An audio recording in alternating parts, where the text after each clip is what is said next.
They train for 2 years. They're the lords of the skies. We're now take off. Request climb flight level 360. And our lives are in their hands. Pilots. But what happens if a pilot doesn't know what he's doing? It turned like this and nosedived into the ground. Pilot error has been responsible for some of the worst accidents in aircraft history. Unfortunately, he didn't handle this particular situation correctly. The fight to reduce pilot error has become one of the big challenges of aviation. Tens of millions of pounds are being thrown at the problem. Airbus's philosophy was, we can make an airplane that's pilot-proof. But in a bid to eliminate pilot error, have we gone too far? Could it be some of these developments may have actually caused disasters?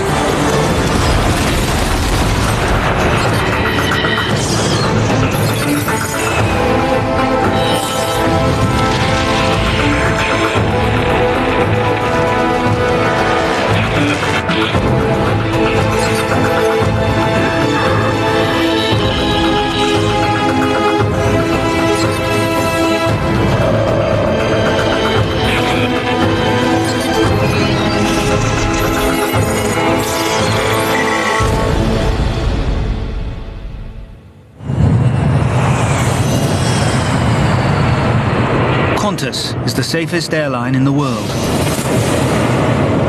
Famously, none of its big jets has ever crashed.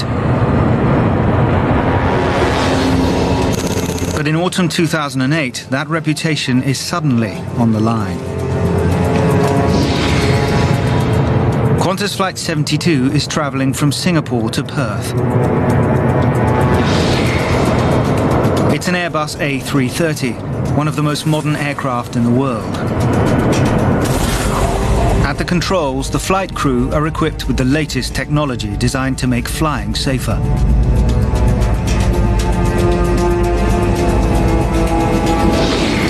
But as the aircraft, packed with over 300 holidaymakers, nears the Australian coast, it suddenly performs a series of bizarre and dangerous maneuvers.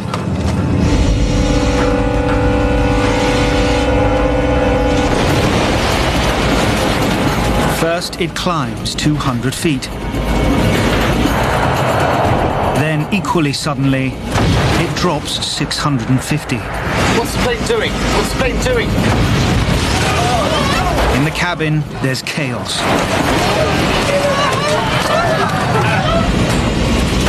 Up in the cockpit, the pilots have no idea what's going on. The plane is acting entirely on its own. Then it happens again. Uncommanded by the pilots, the plane plunges another 400 feet. Minutes later, the horrified captain issues a Mayday distress call. Mayday, Mayday, Mayday, Qantas 72. 315 people's lives are on the line. Will the pilot be able to rescue the situation? Yet the irony is, the entire incident is due to a computer-controlled flying system designed to eliminate a common cause of air crashes: pilot error.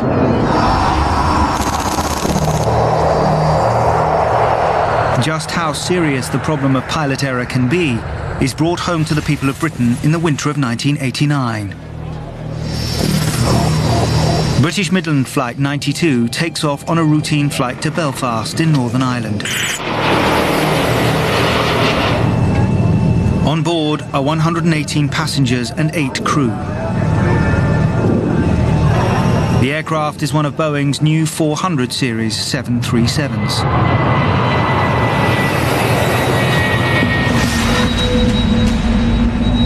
In charge is 43-year-old Captain Kevin Hunt, one of British Midland's most experienced pilots. His first officer is 39-year-old David McClelland. The plane rapidly climbs to 28,000 feet. It's a normal takeoff.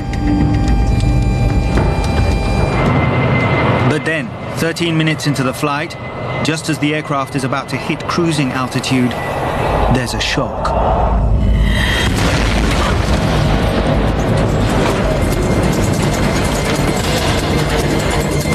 The bang sends a wave of alarm through the cabin. Passengers frantically look around for an explanation. Hunt and McClelland immediately suspect one of the plane's 2 engines has blown up. The cockpit voice recorder picks up Hunt urgently asking which of the 2 engines is damaged. Which one? Which one? His first reaction is to turn to the aircraft's instruments. But the instruments that will tell him if an engine is malfunctioning, the so-called vibration instrumentation, is notoriously unreliable in 737s at the time. Pilots don't trust them. So when smoke appears in the cockpit, McClelland falls back on his general knowledge of the aircraft.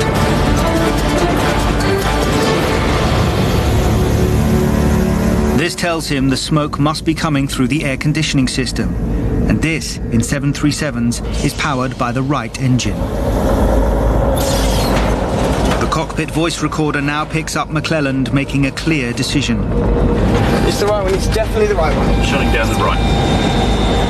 Hunt immediately shuts down the right-hand engine. The clunking and vibrations cease. Calm returns to the cabin. The passengers relax.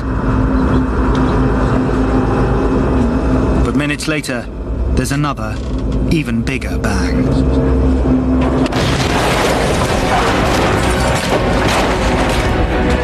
Once again, the plane is rocked by vibrations. Then everything goes eerily quiet.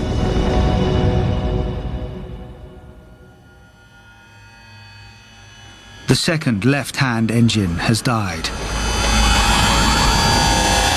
Flight BM-92 has no power at all. Seconds later, the 400-ton aircraft smashes into the ground.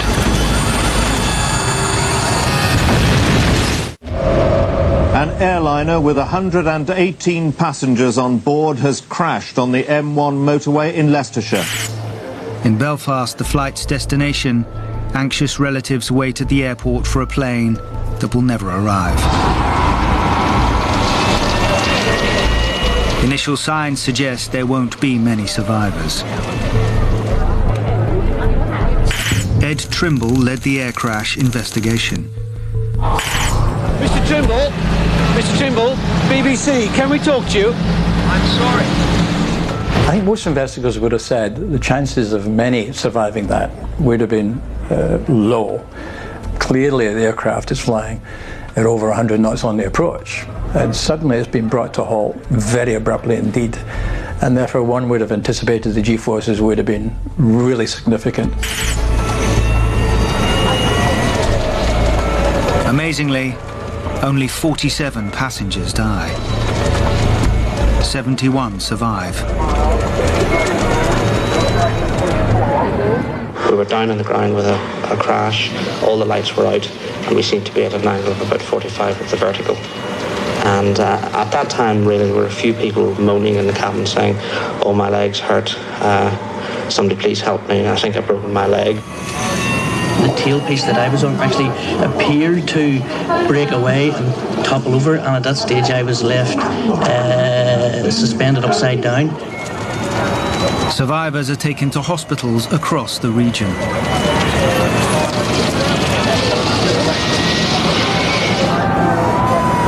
Among them is the aircraft's captain, Kevin Hunt.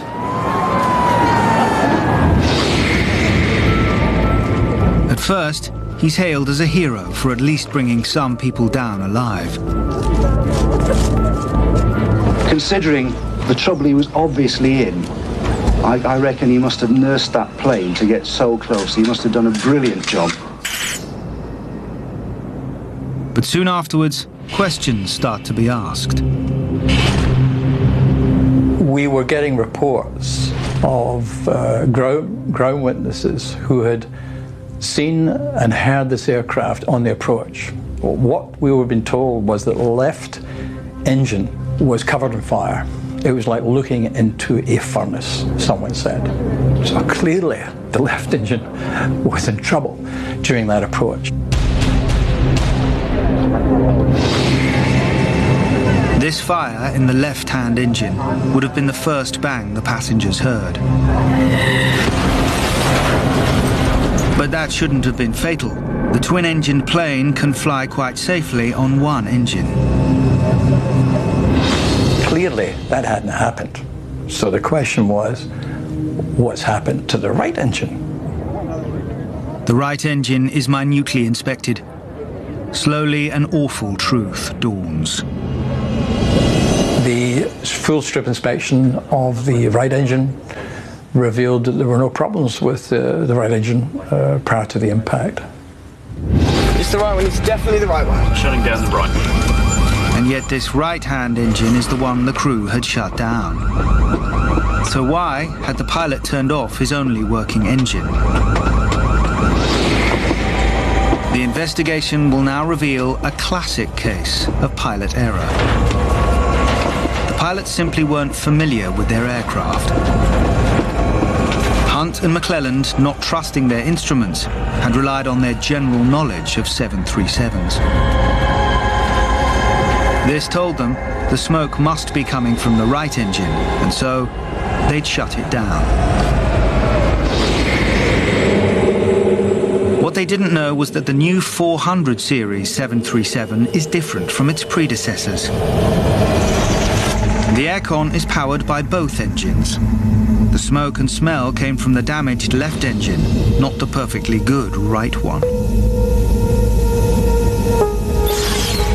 More poignantly, the vibration instruments on the 737-400 series that indicate whether an engine is malfunctioning are more reliable than on earlier models.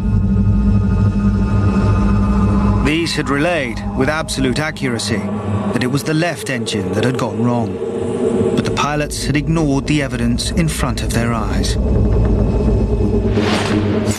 David Learmount is a pilot and aircraft journalist.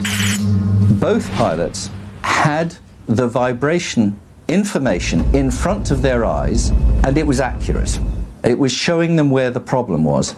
But because they were used to flying on the 737-300, where the vibration instruments were not reliable, they disregarded the instruments altogether. The investigation has revealed an alarming truth. Neither pilot knew enough about the aircraft they were flying. The crash was caused by pilot error. Hunt, far from being a hero, is sacked. Hunt and McClelland had had almost no training on the new Boeing 737-400 series. The airline had assumed that because these people were experienced on the 737-300, that they really only needed what they referred to as a differences course to go onto the 400. Kegworth is a clear warning. Pilots need more systematic retraining if there are not to be further cases of pilot error. Both regulatory authorities and airlines recognise that where there was a difference in the flight deck equipment, even if it be on the same model but was just a variation of that model, there was a clear need for some training. To reduce pilot error, pilots now begin to spend more time in highly realistic, computer-controlled flight simulators. These can recreate almost any flight scenario, almost anywhere in the world. Pilots can quickly and efficiently learn about different aircraft. But despite the new training opportunities, Tower from Midland 1, we've had an undercarriage collapse. the airline industry doesn't fully learn the lessons from Kegworth. It's not just about having more training. The training has to be good, or there can be unexpected consequences, every bit as deadly. It will need another tragic accident for the industry to realise it must do even more.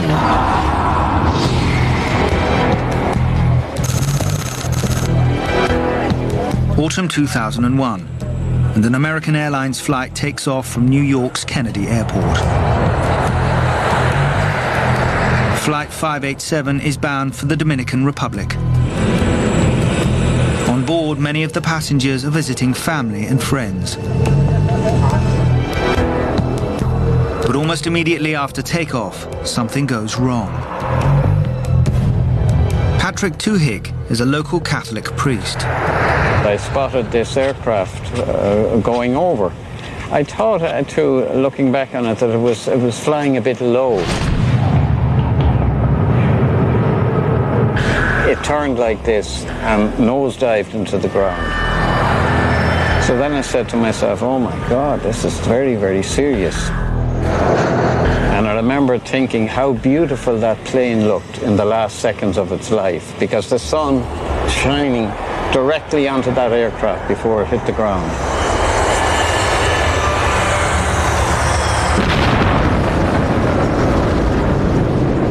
American 587 Heavy, I'm not receiving your transponder.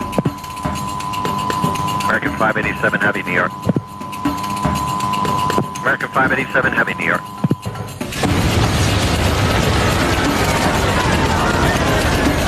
"265 people die immediately, including 5 on the ground.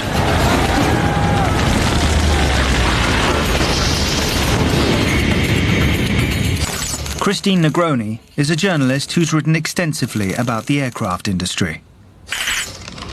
It was a dramatic event because it was only 2 months after 9/11, and so there were immediate concerns and eyewitness accounts and everything else, you know, that the plane had been the victim of a terrorist attack.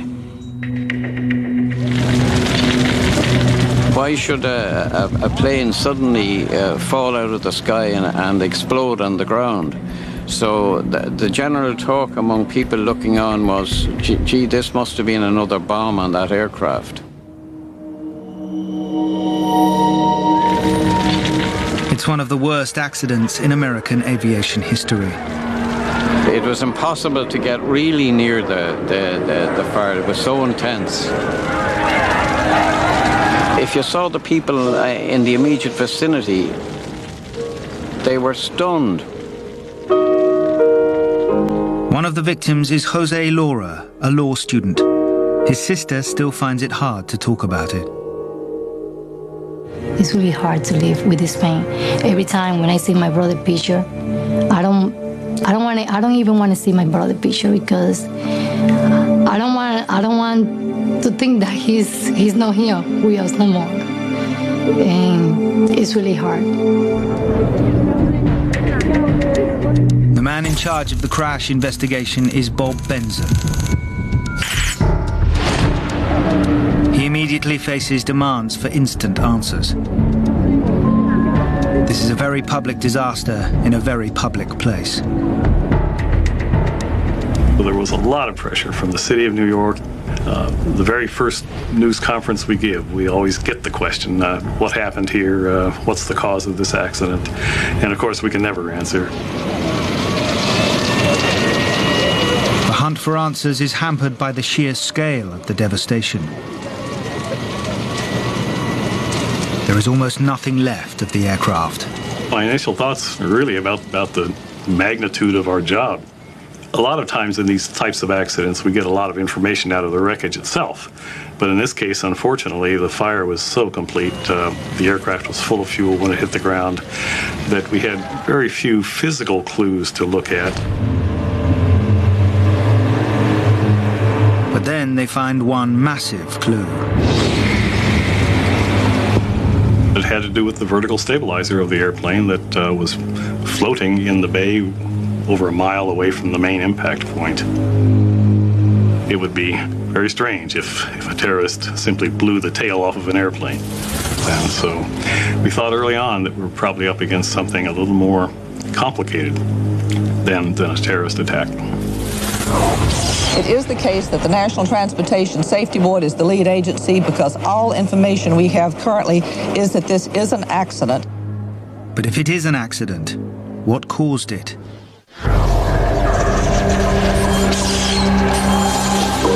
Initially, suspicion falls on Airbus's revolutionary construction methods.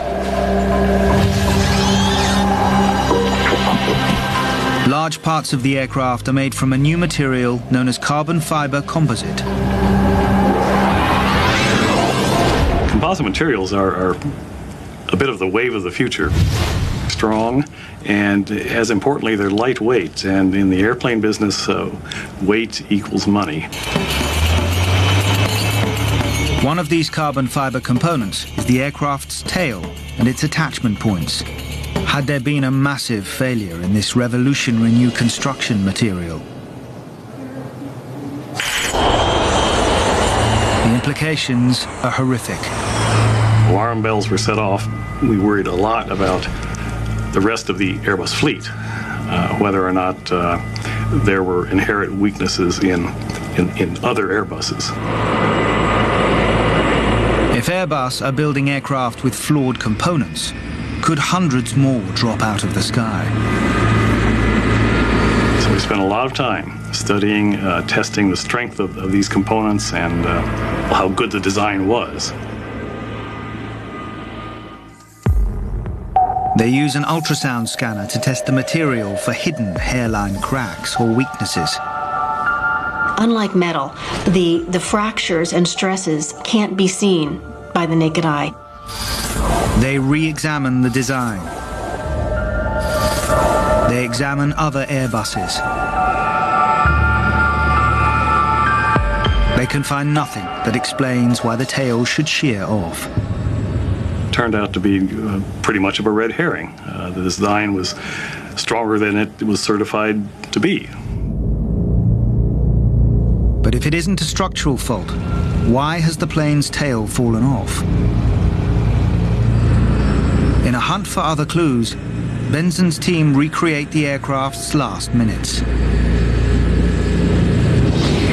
Their attention soon focuses on the aircraft's first officer, 34-year-old Sten Molin. The son of an airline pilot, Molin has been flying for 10 years, all of it with American Airlines. American 587 Heavy, Kennedy ground, runway 31 left for departure. Taxi left on Bravo, hold short of Juliet. That day, as flight AA587 prepares to take off, Molin is at the controls. Left Bravo, short to Juliet, American 587 Heavy. Just in front of him is a Japanese Airlines flight.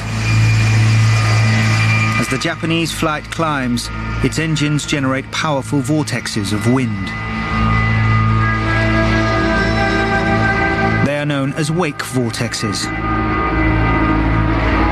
Wake vortexes are very powerful miniature tornadoes that are created as an aircraft flies through the sky. One comes off each wingtip. These vortexes can cause serious air turbulence. If, for instance, a very small aircraft were following very closely behind a very large aircraft, the smaller aircraft can experience structural damage. The effect of flying into wake turbulence would be the effect of falling into a food mixer.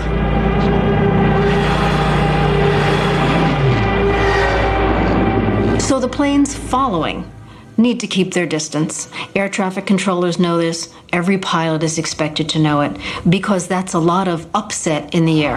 American 587 Heavy, 13009, and 131 left, clear for takeoff. 731 left, American 587 Heavy. But could such a common phenomenon as wake turbulence really have upset Flight 587? 587 Heavy, call. At the National Transportation Safety Board, Benson's team continue the search for answers.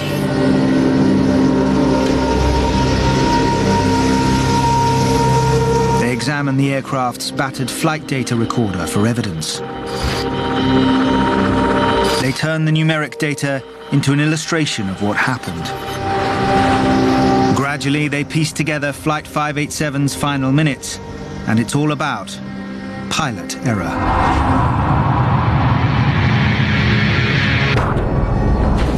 The cockpit voice recorder picks up the captain's voice. A little wake turbulence, yeah?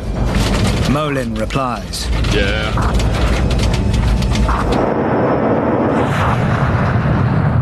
Then, to stabilize the plane, he'd stamped on the rudder controls. It's the standard procedure for stabilizing an aircraft in these circumstances. But the flight data recorder shows Molin had been particularly energetic.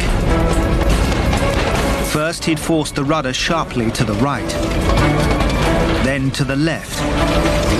He operated them so aggressively that the rudder went to stop. In other words, as far right and as far left as it could go.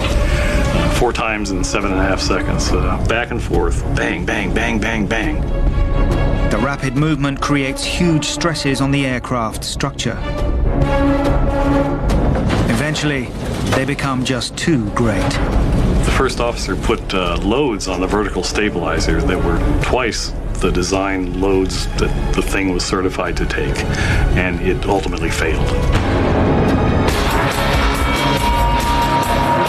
The attaching points fracture. The tail shears off.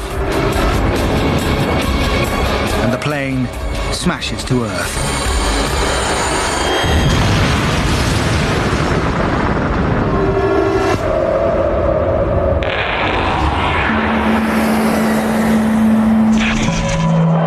But how can a pilot break an aircraft by simply manipulating the rudder controls? It now emerges that Airbus has issued specific warnings against violently reversing the rudder. But American Airlines has never warned its pilots that this could lead to structural failure. Indeed, their training encourages pilots to use the rudder energetically. The conclusion is horribly clear. Over 250 people have died because of pilot error.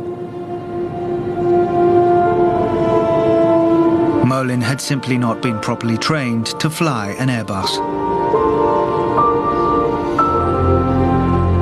In the course of the investigation, other facts also emerge about Molin. We found that he had a propensity for overreaction. He tended to overreact to situations such as wake turbulence, and unfortunately, he didn't handle this particular situation correctly. For many lay observers, there is another question. Why, at a very busy airport like JFK, where wake turbulence is a routine problem, was a junior officer with a reputation for overreacting in charge of the takeoff? It's a story that goes back, ironically, to an earlier attempt to reduce pilot error.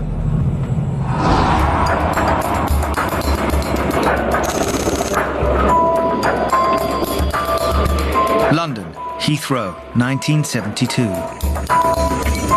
Pilots that year, at what was then called British European Airways, are in the middle of a bitter and divisive pay dispute. Junior pilots are planning a strike. But many of the airline's older pilots are vehemently opposed to the idea. One of them is Captain Stanley Key, 4 years off retirement and anxious not to rock the boat. That afternoon, Key has a furious row with a younger, militant pilot. Stanley Key's attitude was that strikes were a dereliction of duty. You had a duty to do, and one thing you did not do is fail in your duty, and your duty was to turn up to work, come what may. Several hours after the row, Key is rostered on a routine flight to Brussels. With him, on BEA Flight 548, are co-pilot Jeremy Keeley and second officer Simon Ticehurst.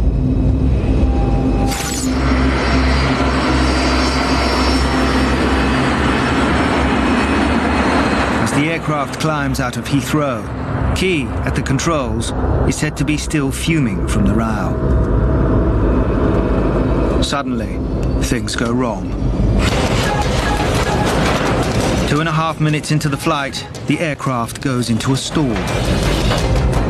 It passes low over the densely populated town of Staines on the outskirts of London. Seconds later, it smashes into the ground.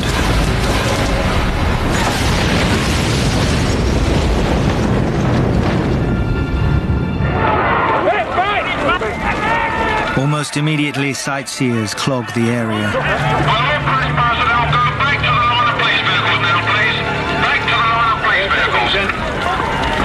All 118 people on board are killed. It's Britain's worst ever air disaster.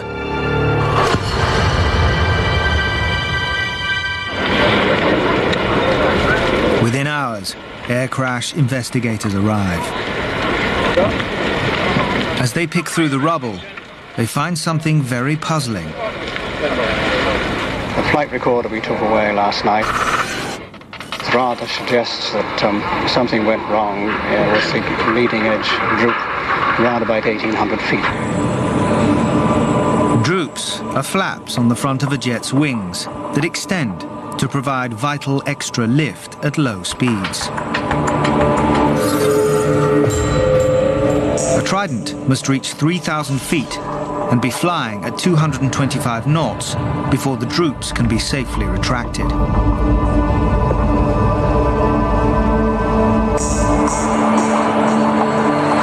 But the flight data recorder shows that BEA Flight 548 was only flying at 1,800 feet at a speed of 162 knots when the droops were withdrawn.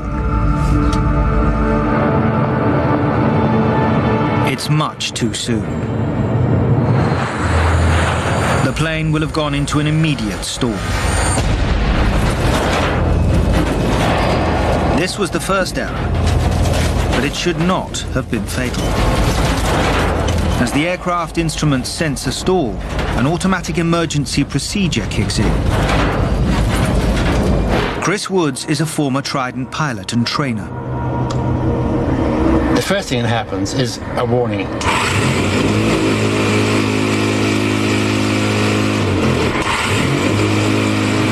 This shakes the control column and basically saying to the captain, you are flying too slowly, push the stick forward, which will lower the nose of the aircraft and gather speed. If the pilot still doesn't respond, a second emergency procedure kicks in. A ram will push the stick all the way forward and hold it there until the speed has been recovered. The plane will dive, the speed will pick up, and the stall should be averted.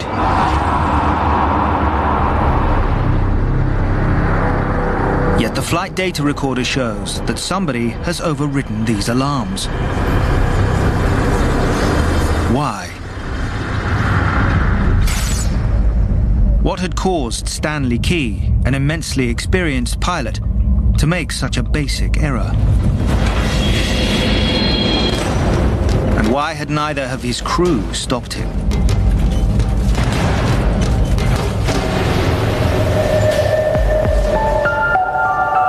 The investigators look at several possibilities. A post-mortem shows Key suffered heart problems. He hadn't told anyone about them, but he did. Could the violent row just before takeoff have triggered a sudden stroke?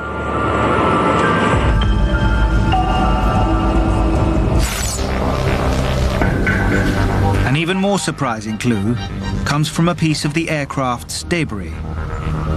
It's the cockpit table of one of the junior pilots. It's covered in anti-Key graffiti. One reads, "Key must go. Where? Down the drain." Another suggests, when Stanley Key dies, who will be God's next rep at BEA? Is this a clue to the real problem? Could the row over strike action have made Key's relationship with his young crew so bitter they simply weren't talking to each other? Had Keeley or Ticehurst expressed alarm and Key, the senior officer, simply ignored them? In the hierarchical setup in that cockpit, challenging the captain was much more difficult than it is now. We will never know if this is the truth. But the inquiry report is a trigger for important changes designed to reduce future pilot errors. From now on, it's the junior officer who flies the aircraft, particularly if conditions are difficult. This leaves the senior officer, the captain, free to watch for trouble and, if necessary, demand a new course of action. And it's why, nearly 30 years later, when American Airlines Flight 587 takes off from New York, nobody questions the fact that Sten Molin, the junior officer, is at the controls.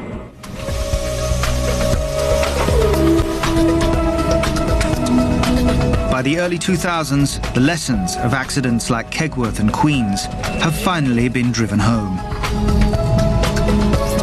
Reports into both accidents recommend better training. More pilots now spend more time in ever more sophisticated simulators. But in the airline industry, there's also another, even more important development designed to eliminate pilot error: automation.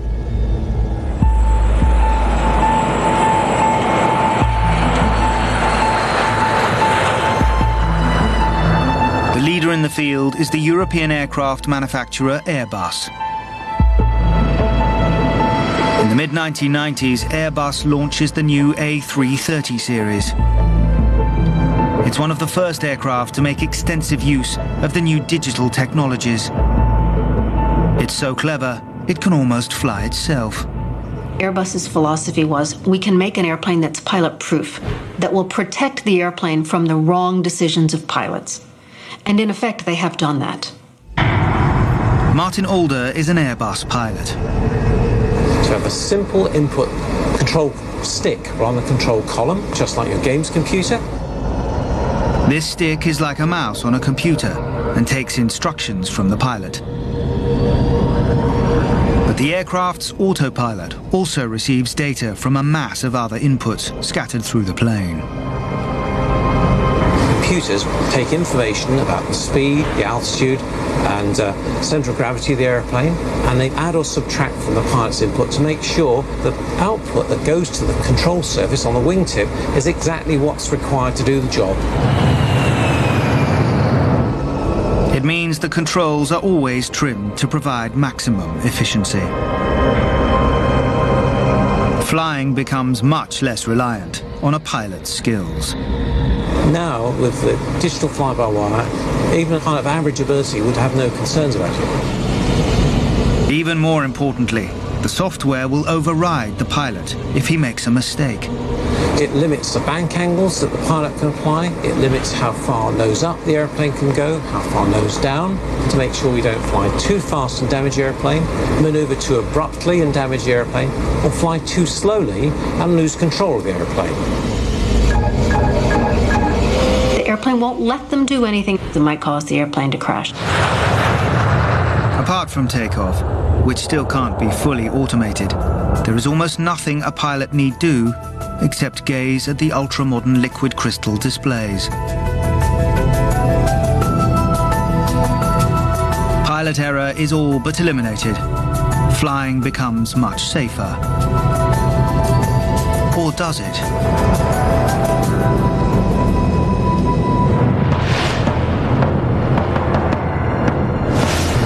One of these super-automated aircraft is Qantas Flight 72 from Singapore to Perth.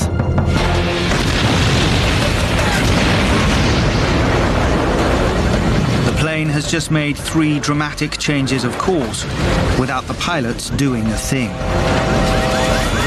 First, it's climbed. Then, it's dived. Many of the 300 passengers are in real trouble. People were thrown around. They were thrown at the ceiling and then thrown at the floor. Computers were thrown around. Baggage, that flies around. A lot of people got severely injured. Several have broken bones. Many others have been seriously battered and bruised.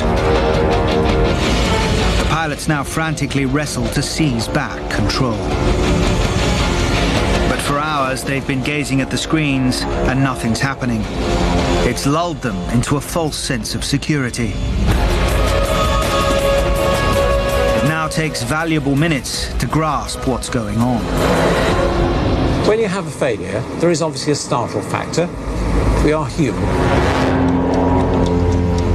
And then we have to start taking in the information we've got and then decide from that what the appropriate response is. If you wind up with an electronic glitch or a computer glitch in an automated cockpit, this is what pilots often say. What's the plane doing now? What's the plane doing? What's the plane doing? And that expression to me is so important because it really explains that there's sort of a disconnect between the plane and the person flying the plane. This process can cause a pilot to lose very precious time. Finally, the pilots realize the aircraft's fabled computer control system is malfunctioning and switch it off.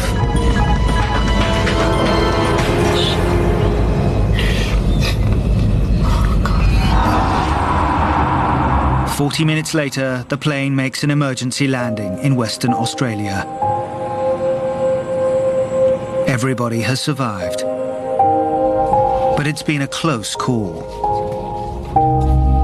53 people are hospitalized with injuries ranging from fractures to spinal damage.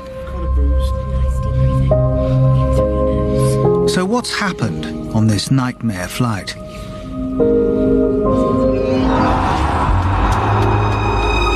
A later investigation reaches an unexpected and ironic conclusion.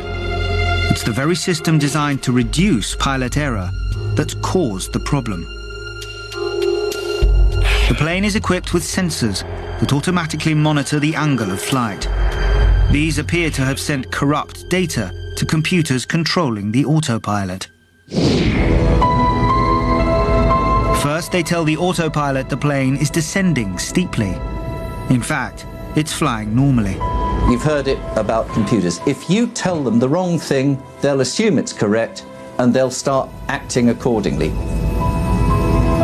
The autopilot, thinking the aircraft is descending too rapidly, orders an ascent. The computers were told that the aircraft's attitude was varying, and it wasn't. But they were trying to correct this. Seconds later, the sensors change their mind and tell the autopilot to descend. So the computers themselves weren't actually wrong. The sensors were. The pilots have been left with no option but to turn off the autopilot.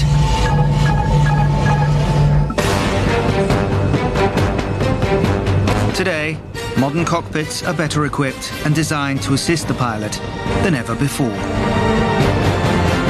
Training is more regular and rigorous. Pilot error should be on the wane. Flying has never been safer. But the irony is that in trying to eliminate pilot error, we've introduced a whole new series of unexpected problems.